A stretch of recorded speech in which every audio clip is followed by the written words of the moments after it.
STF 데이터 클래스 디지털 트렌드 교육 5번째 주제는 일상에서 놓치기 쉬운 개인정보 보호에 관련된 내용입니다. 자, 여러분 개인정보는 뭘까요? 자, 개인정보는 살아있는 개인을 알아볼 수 있는 모든 정보를 말합니다. 다른 정보와 쉽게 결합해서 특정 개인을 식별할 수 있다면 모두 개인정보라고 볼 수 있어요. 예를 들어 특정 개인을 식별할 수 있는 주민등록번호나 영상정보, 지문정보 등이 해당될 수 있고요. 다른 정보와 결합해서 식별할 수 있는 건 이름과 전화번호, 이름과 주소, 이름과 주소와 전화번호 등등이 되겠죠. 개인정보인지 여부는 해당 정보가 다른 정보와 쉽게 결합해서 특정 개인을 식별할 수 있는지를 고려해서 판단을 합니다. 일반적으로 개인정보는 주민등록번호나 이름, 주소, 전화번호 등의 일반 정보, 그리고 통신과 위치 정보, 통화 내역, IP 주소, GPS 정보 등등이 있고요.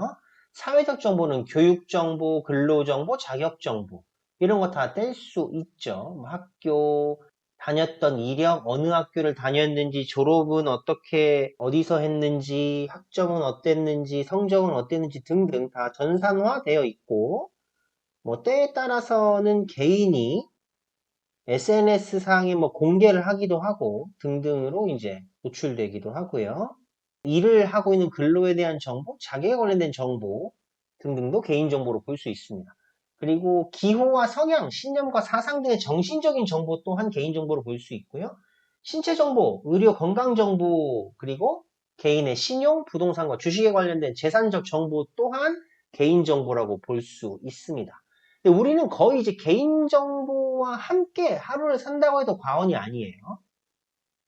먼저 일상 속에서 데이터와 개인정보가 어떻게 쌓이고 있는지를 간단히 한번 살펴보겠습니다. 일단 출근할 때 교통카드 찍으시죠. CCTV를 통해 촬영이 되기도 하고요. 이름과 계좌, 카드 번호와 영상 등등이 쌓이게 됩니다.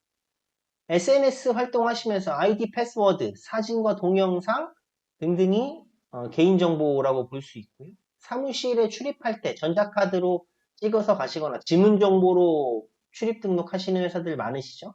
이름과 사본 등이 노출이 됩니다. 회사에서 업무하실 때 그룹웨어 이용하실 겁니다. 이름과 계좌, 카드번호와 영상 등등이 쌓이게 되고요. 외부 방문하거나 저처럼 강의 다니는 사람들은 방문증 발급받기도 합니다. 그때 이름과 전화번호, 이메일 등등을 제공하게 되어 있죠. 점심 식사하실 때 신용카드, 포인트카드 등등을 사용하십니다. 이름과 신용카드와 신용카드의 정보, 연락처, 위치 정보 등이 노출되게 되죠. 스마트폰으로 주가 정보 확인하실 때 아이디, 패스워드, 이름과 계좌 정보 노출되고요. 온라인 쇼핑 이용하실 때 신용카드 정보와 주소와 연락처, 병원에 잠깐 들리셨다면 의료 기록 또한 개인정보들로 제공을 하게 되고요. 아파트 출입하실 때 아파트 입구에 있는 CCTV를 통해서 이름과 동호수와 연락처 등등이 노출되게 됩니다. 그리고 퇴근 후 동창들을 만나거나 특정인들을 만났다면 회원 명부 등이 또한 개인정보라고 볼 수 있죠. 이름과 연락처, 전공과 졸업 연도 등등 모든 생활에 관련된 것들이 개인정보와 연관이 되어 있습니다. 그래서 이렇게 다양하게 개인정보를 수많이 제공하고 관리하고 쌓고 있는데 개인정보는 크게 이제 관리자에 의해 침해되는 정보들도 있고요. 그게 상당히 사회적 문제가 되고 있죠. 또 하나 개인의 부주의로 인해서 개인정보들이 노출되는 경우도 상당히 많습니다. 오늘은 그 두 가지 사례를 다 말씀을 드릴 텐데 먼저 개인정보 관리자에 의해 침해되는 사례를 좀 말씀드려볼게요. 대부분의 개인정보 관리에서 나오는 이슈들은 해킹입니다. 해킹. 외부적인 요인인 거죠. 특정 목적으로 서버나 데이터베이스를 공격해서 정보를 빼내가는 경우 등등이 가장 많은 비중을 차지하고요. 업무상 과실, 실수로 담당자가 잘못하는 경우도 많습니다. 담당자가 실수로 이메일을 오발송한다든지 홈페이지 게시글에 개인정보를 노출한다든지 개인정보 출력물을 방치해서 노출이 된다든지 실제로 제가 일했던 회사에도 IT 기업이었는데 담당자가 이제 여러 고객에게 메일을 발송할 때 이게 원래 각자 개개인에게만 메일 주소가 나가도록 했어야 되는데 전체 회원들에게 발송되는 메일 리스트가 다 보이는 뭐 그런 문제점들이 발생했던 적이 있어요. 그런 것들이 이제 사람이 하는 실수 중에 하나라고 볼 수 있죠. 많지는 않지만 고의로 노출하는 경우들도 있습니다.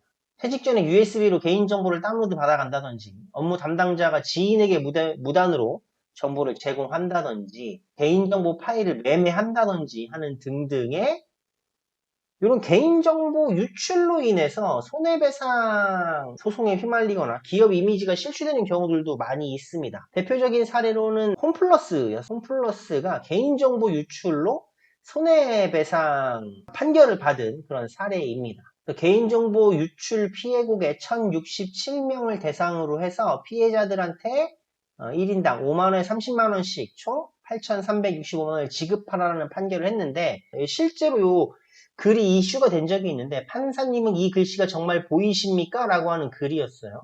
실제 깨알같이 1mm로 쓰여진 글이었는데 홈플러스가 이렇게 해서 했던 거예요.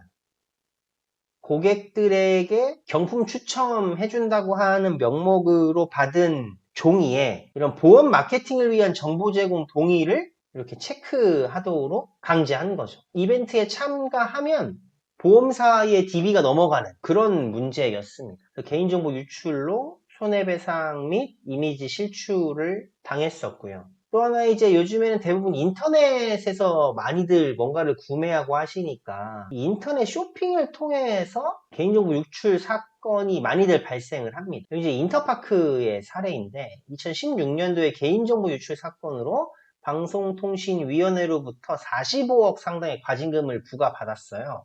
근데 여기가 처분이 부당하다고 소송을 제기했었습니다. 근데 이게 받아들여지지 않았는데 얘네는 왜 자기네들이 잘못해놓고 왜 소송을 했냐 요걸 좀 이해하실 필요가 있어요. 2016년도에 5월 달에 벌어진 사건입니다. 해킹 공격을 당해서 고객 1030만 명의 개인정보 2540만 건이 유출이 되었습니다. 그래서 요 단일 사이즈로 최고로 많은 개인정보 유출된 사건이었고 여기에 이제 인터파크한테 후속 조치하고 보안이 미흡했다는 이유로 45억 과징금을 부과했는데 인터파크 이제 여기에 이제 불복하고 행정소송을 냈습니다. 1, 2심에서 모두 패소했고 대법원에서도 같은 판결이 내려졌어요. 근데 여기에 왜 인터파크가 불복했냐면 이전에 개인정보 유출 사건이 인터파크에만 있었던 게 아니에요.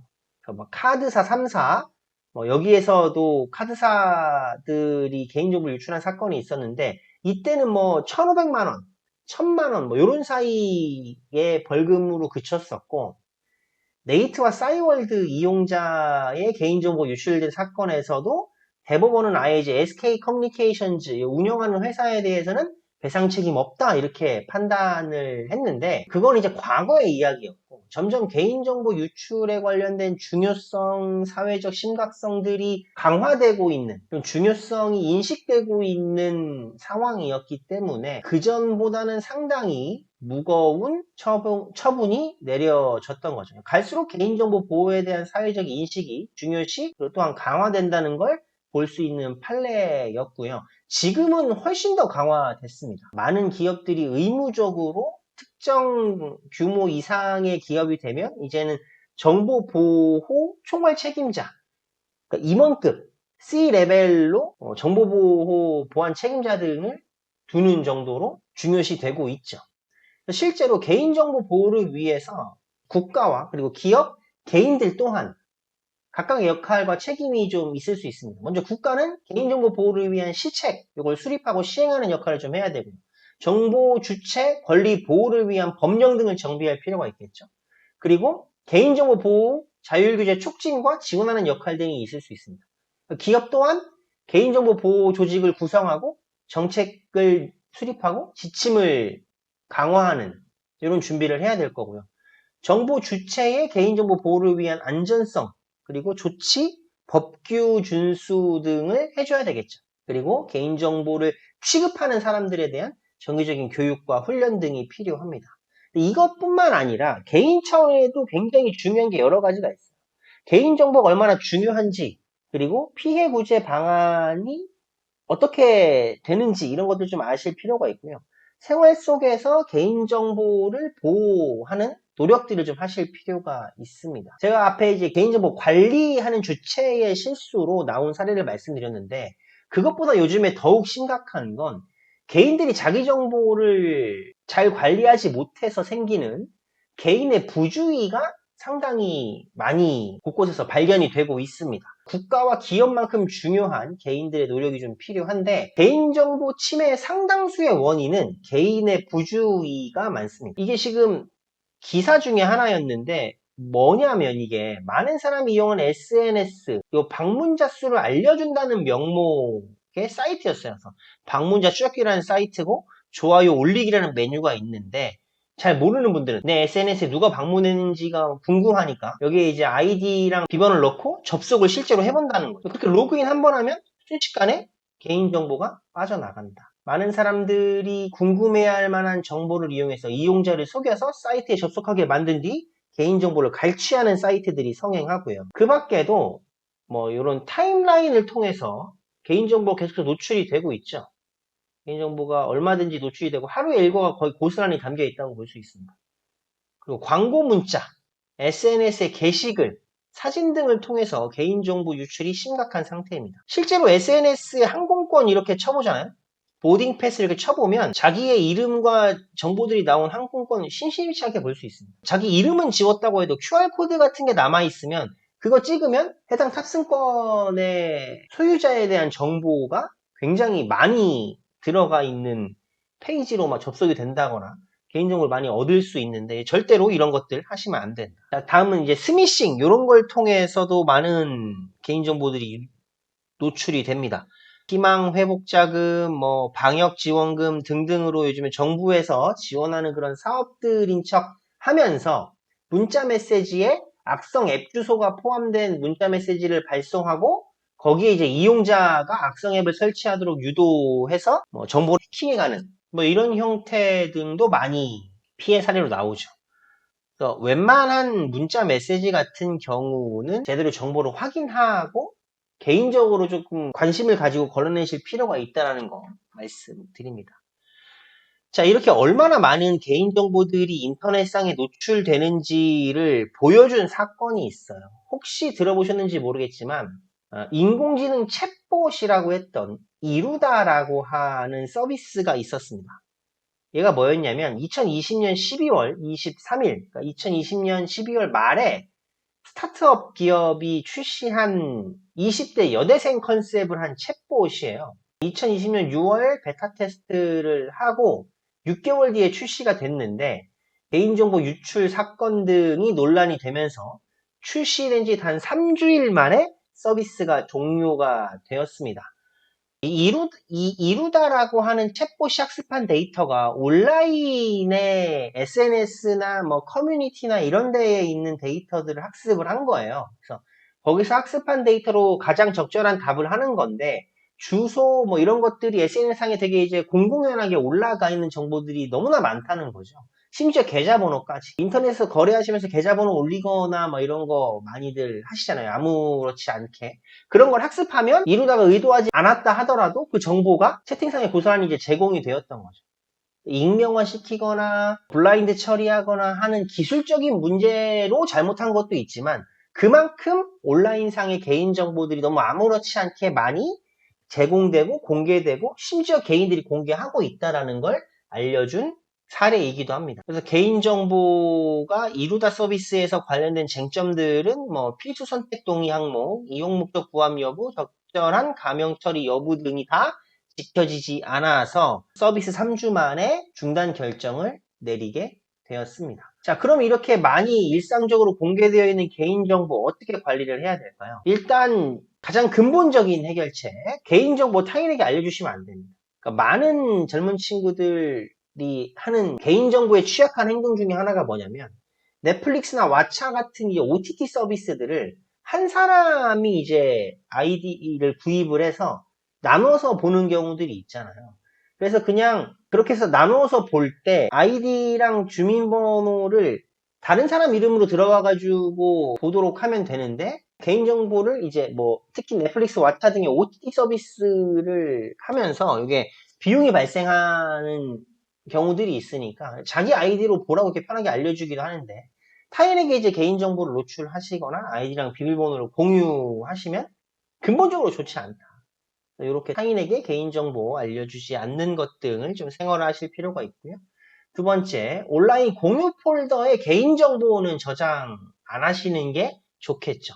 개인정보가 포함된 파일을 P2P 홈페이지나 뭐 공유 폴더에 게재하지 마시고 중요한 파일을 보관할 때는 개인 메일이나 개인 PC에 저장하시는 습관을 들이시는 게 좋겠다. 그리고 세 번째, 금융거래는 공공장소에서는 하시지 마셔라.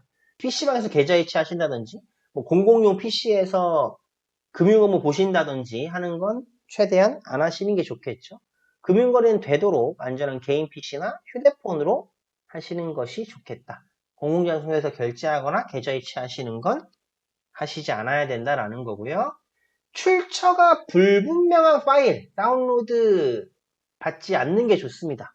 해킹 프로그램이 있을 수 있기 때문에 신뢰할 수 없는 파일 다운로드 하지 말아주시는 게 좋겠죠. 제일 많이 하시는 실수가 문자로 오는 거, 그 다음에 뭐 카카오톡에 메시지로 오는 거, 인터넷 사이트에서 무슨 파일입니다라고 하면서 제공되는 것들, 출처가 불분명하다면 설치하지 않으시는 것이 좋다. 자, 그리고 내 명의가 도용되었는지를 확인하는 서비스를 이용해 보셔도 좋을 것 같습니다. 타인이 자신의 명예를 도용했는지를 확인해 볼 수 있는 사이트가 있거든요. 나이스 지킴이 사이트 이용하셔서 개인정보에 대해서 내 정보 유출되고 있는지는 확인해 보실 수 있고 명의보호 설정을 신청하실 수도 있습니다. 비용이 조금 들긴 하는데 자기의 개인정보 노출되는 것을 관리가 잘 안 돼서 좀 걱정이 되신다면 해당 서비스 이용해 보시는 것도 괜찮을 것 같습니다. 개인정보 유출, 기본적인 관심이 있으시다면 충분히 막을 수 있습니다. 여러분들이 가지고 계신 개인정보 보호의 생활화를 실천하셔서 피해 없으시기를 당부드립니다. 고맙습니다.